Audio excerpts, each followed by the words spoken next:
هلمند پخوانی هرمند او میتومنت.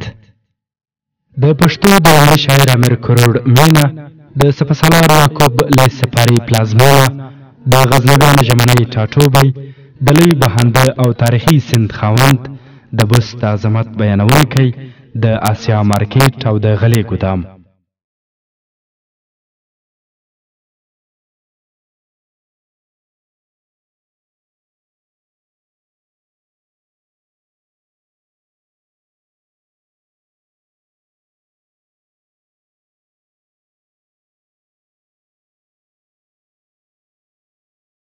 د هېواد د دې ارزښتناکې څنډې په تړاو به د هلمند ولایت لرغوني بست کلا، لښکرګاه ښار، هلمند سیند، زراعت او دودونو په تړاو به درته ډېر څه روښانه کړم.